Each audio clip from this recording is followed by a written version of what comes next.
I want to start this video by asking you to imagine a house in your mind. This house is your mind. One room belongs to the past. On its walls, ghosts of regrets, unfinished conversations, and people you can't forgive wander. The other room belongs to the future.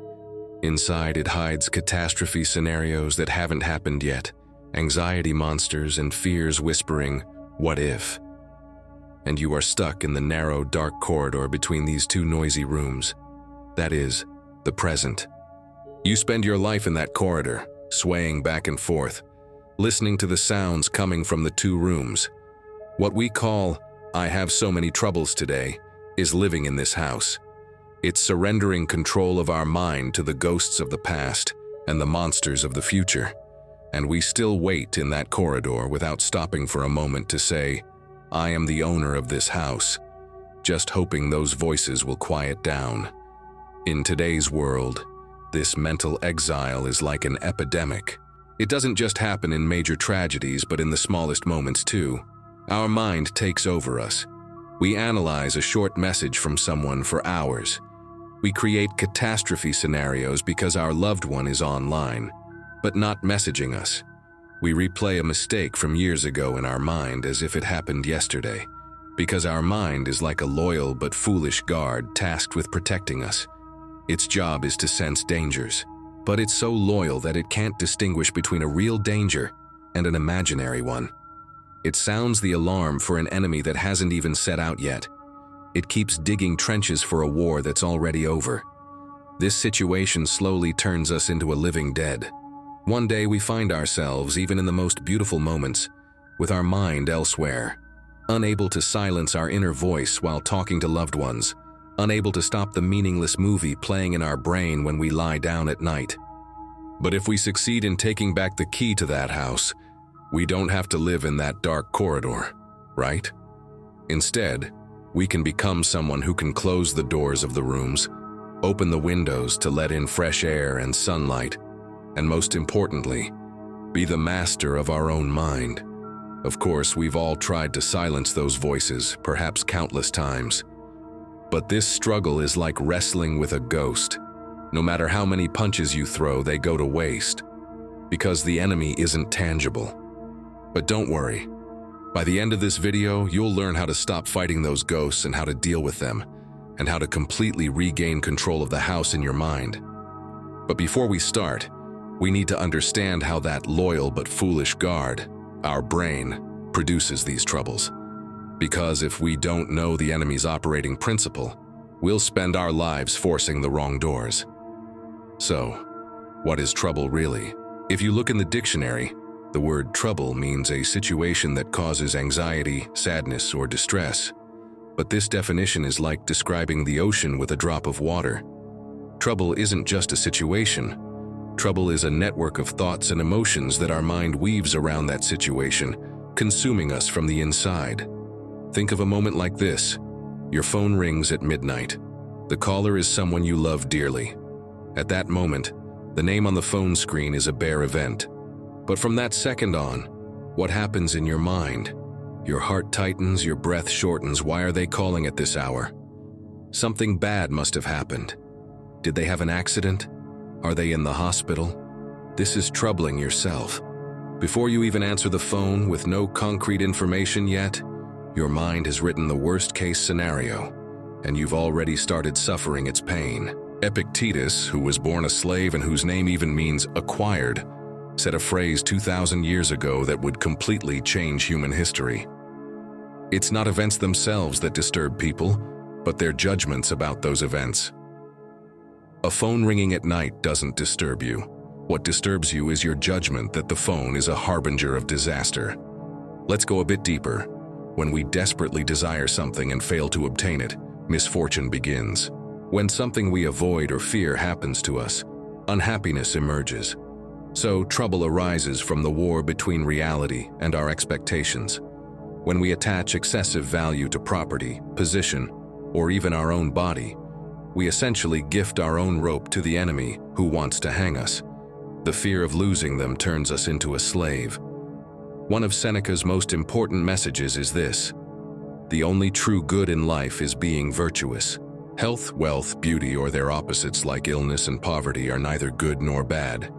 They are just indifference that we should remain indifferent to. Happiness is possible not by possessing these indifferents, but by remaining virtuous in every condition. At this point, Stoicism takes the definition of trouble one step further and slaps us in the face with what the real catastrophe is. According to them, the greatest catastrophe isn't losing money, getting sick, or dying. The greatest catastrophe is the corruption of one's character, losing one's honesty and honor, that is, the petrification of the soul. Most of us fear our body becoming paralyzed to death, but we don't even care about our soul slowly becoming numb and petrified. Someone who lies or acts unjustly thinks they haven't suffered any loss because nothing is missing from their wallet. Yet they've suffered the greatest loss, their character, their most valuable asset. In summary, trouble is a disease of the soul stemming from assigning wrong meanings to external events, trying to control things we can't control, and most importantly, forgetting what truly matters, virtue, and chasing after indifference. So why does our mind do this? Why does it have the potential to turn a peaceful moment into hell in an instant? The answer lies in the structure of our brain. First, our brain isn't a happiness machine, it's a survival machine. Throughout millions of years of evolution, our brain's priority wasn't to make us happy or help us develop. It had one purpose: to keep us alive. For our ancestors, the slightest rustle of branches could mean a tiger. Those who ignored the rustle as wind became prey. But those who assumed the worst-case scenario, it's definitely a tiger, survived and passed their genes to us. So, we are descendants of a lineage that survived by focusing on the worst. That's why our mind is programmed to perceive every uncertainty as a tiger threat, even in today's modern world. Second, our mind is like Velcro for the negative and Teflon for the positive. In psychology, this is called negativity bias. That's why you forget 10 good things that happened in a day in a flash, but cling to a single negative word said to you for days. Our brain is designed to remember and focus on potential dangers, that is, negatives. That's why troubles stick to our mind like Velcro and don't come off easily. Because of these two basic settings, we turn into trouble-producing machines. We do this so often that it becomes a habit, a way of life. Constantly thinking the worst starts to seem like a security measure to us. As the Stoic sage Seneca said, we start paying the interest on a debt that's not yet due. We suffer today the pain of a separation that hasn't happened, a failure that hasn't occurred, an illness that's not confirmed. So, trouble isn't an external enemy. It's the product of an old software that our mind uses to protect us, but now harms us. As long as we don't notice this software, we remain its prisoner. So, how do we update this old software? How do we quiet this noise in our mind? How do we teach that loyal but foolish guard to distinguish between real and imaginary dangers? Now we can move on to the steps that will allow you to completely regain control of the house in your mind. First step: separate the event from the judgment. Now it's time to confront a truth that might shock you. The things that trouble, sadden, or anger you aren't the events that happen to you. They are the labels you attach to those events, your own judgments. This is the cornerstone of Stoic philosophy. We are disturbed not by things, but by our views of things. Trouble begins when our mind labels an external event as bad, unwanted, or unfair, and it usually manifests as whining or complaining. According to Marcus Aurelius, this must be so, because there is only one person who can access and manage your mind: you. The only power that can ruin or elevate your life is also yours. If you get hurt when someone steps on your toe, what hurts you isn't that person's words, but your reaction to those words, your own interpretation. You must take responsibility. We see this most clearly in opposite reactions to the same event. A soccer player once said, "Every time I get the ball, the opposing fans whistling and cursing motivates me even more." While the same situation could ruin another player's performance and take them out of the game, he chose to draw strength from those insults. When you think about it, it's truly incredible. Even the interpretation of a sentence can have immense power. It can fill a face with smiles or tears. So, you can even choose to draw power from an insult. If you interpret what's said positively, you draw energy from those words. What hurts you is your judgment, and what empowers you is also your judgment. Knowing this power, Marcus Aurelius wrote, "If anything external causes you pain, what disturbs you isn't the thing itself, but your judgment about it, and it's in your power to wipe out that judgment now." We can liken this to a storm outside the window. Lightning flashes outside, rain pours. This is an event. But if you're sitting inside thinking this storm will definitely destroy the house, we'll all die, that's a judgment. The storm is real, but the house being destroyed is a story you created in your mind. Now apply these examples to your own troubles. Getting fired is an event. My life is ruined is your judgment added to that event, a story. Breaking up with your lover is an event. I'll never love again is a judgment. Making a mistake is an event. I'm a total failure is a judgment.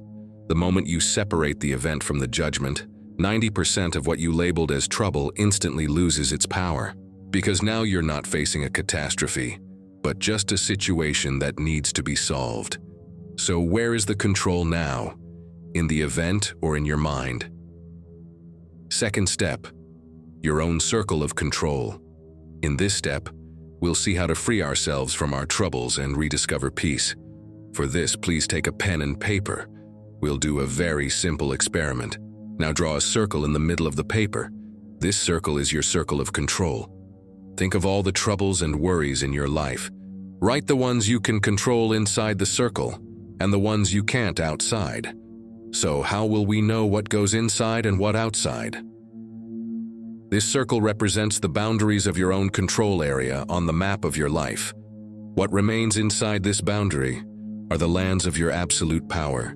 Your current thoughts, your actions today, how you treat whom, how much effort you put into what. These are inside the boundary. What remains outside are things you can never manage or intervene in. Other people's opinions about you, events that happened in the past, the uncertainty of the future, other people's decisions. When you pick up Epictetus's Enchiridion and turn to the first page, you encounter this. Some things are up to us while others are not. Before I understood this simple truth, I spent years tormenting myself over things I couldn't control. My mind was stuck on a single moment I couldn't change. 11 years ago, there was a decision I shouldn't have made, a yes that shouldn't have come out of my mouth. When the consequences of that decision turned my life upside down, I became a prisoner of that moment in my mind. Every night when I went to bed, I replayed that scene in my mind over and over. I imagined giving a different answer, saying no. It was as if by thinking enough, by regretting enough, I could change the past. I was torturing myself. My body was in the present, but my soul was locked in that room 11 years ago. This was no different from being a living dead. Then, Stoicism struck my life like lightning and taught me this. Spend your energy not grieving over things you can't change, but taking action on things you can change. You've probably heard that prayer. God, grant me the courage to change the things I can, the serenity to accept the things I cannot, and the wisdom to know the difference. I couldn't control the past. I couldn't bring back that day or turn that yes into a no. That was outside my boundary, but I could control learning from that mistake. I could control making wiser decisions today, staying true to my values. When I redirected my energy from that locked room of the past to the present, the chains in my mind were unlocked. Believe me, your real battle is never with the outside world, other people, or the past. The entire war takes place in your mind. Your love, your faith, your fears, who you are. Everything, without exception, is in your mind. So, wake up every morning not like a prisoner wrestling with the ghosts of the past, but like an architect with the power to build today. Because your task isn't to fix the past, it's to rebuild yourself starting from today. Third step, a purpose greater than your troubles. Hang your circle of control somewhere you can always see it. Especially make it the first thing you see when you open your eyes in the morning. You now know what's within your power and what's not. But sometimes the storm outside is so strong that even the walls of this circle shake. That's when you need something to keep you standing, to guide you in the middle of that storm. A North Star. That is, a purpose greater than your troubles and fears. The Stoic sage Seneca says, "If a man does not know to which port he is sailing, no wind is favorable to him." Think about this for a moment. A person without a goal in life, without a purpose, without a reason to get out of bed in the morning, is like a boat in the middle of the ocean with a broken engine and torn sails. Every wind tosses it back and forth. Every wave, that is, every trouble, sinks it a little more. Because they have no port to allow them to flow like water through the rocks of trouble, they drift until their strength is exhausted, and they sink into the waters. Now let's go to one of the darkest moments in history: Nazi concentration camps. Austrian psychiatrist Viktor Frankl was sent to these camps along with his wife, parents, and brother. He experienced every imaginable pain, humiliation, and loss. He lost his entire family there. Every day he narrowly escaped being sent to the gas chambers, struggling with hunger, disease, and inhuman treatment. Frankl's personal trouble was perhaps the greatest trouble a human could experience. He wasn't a boat without a port. He was a boat in the middle of hell. But Frankl noticed something in that hell. It wasn't the physically strongest people who survived, but those who had a reason to live. Some lived with the dream of reuniting with their child outside. Some with the purpose of finishing an unfinished job. Frankl's purpose was to embrace his wife again. This hope kept him standing, even in the darkest moments. When the war ended and he learned that his wife had also died, he had lost everything. But at that moment, a new purpose greater than his pain was born: to teach the world what he learned from this hell. That even in the most hopeless moments, a person can survive by finding meaning. His troubles hadn't disappeared. The pain of losing his family was with him for life, but his purpose was greater than that pain. This purpose became his North Star and led him to write Man's Search for Meaning, a book that illuminated millions. You must understand this well. Your mind never accepts emptiness. That void is either filled by troubles and worries or by a purpose. If you don't determine your own port, life's storms drag you wherever they want. Fourth step: refuse to suffer future pain today. This is your strongest armor against troubles. The Stoic philosopher Seneca says, "It is folly to grieve before fate has decided." What truly ruins us isn't what happens to us, but the imaginings we create about what might happen. We are the only creatures that whip ourselves with imagination. We experience the stress of a job interview that hasn't happened yet weeks in advance. We suffer the pain of a health report that hasn't come out yet for days. Our mind reddens our face today for a possible slap in the future. Use Seneca's shield against this trap. When a trouble about the future comes to your mind, ask yourself these two simple questions. Is this happening right now? The answer will almost always be no. Stress doesn't belong to the present, it belongs to the future. Don't invite it to the present. Is there anything I can do about this right now? If there is, stop worrying and do it. If not, worrying does you no good. It only steals your energy. These two questions are a magical key that silences the alarm in your mind. They detach you from an imaginary future and anchor you to the only place where your power lies, the present. Fifth and final step: own yourself and your journey when you fall. Now it's time to be honest. You'll apply these steps. You'll take control of your mind. But one day, maybe a week, maybe a month later, you'll find yourself back in that old pit of trouble. One night, your sleep will escape again. You'll replay the same catastrophe scenarios in your mind for the 1000th time. That's when you'll reach the most dangerous crossroads of the journey. The danger isn't worrying again. That's just an indifferent event. The real danger is beating yourself up for succumbing to that worry. I failed again. This is who I am. I'll never change. This philosophy didn't work either. Saying that is the real defeat, because that's allowing what the Stoics see as the greatest catastrophe, the petrification of the soul. When you engage in bad behavior, Your real loss isn't the result of that behavior. It's losing abilities like honesty and honor. So when you fall, don't blame yourself. Guilt is an acid that eats away at character. Instead, own yourself and your journey.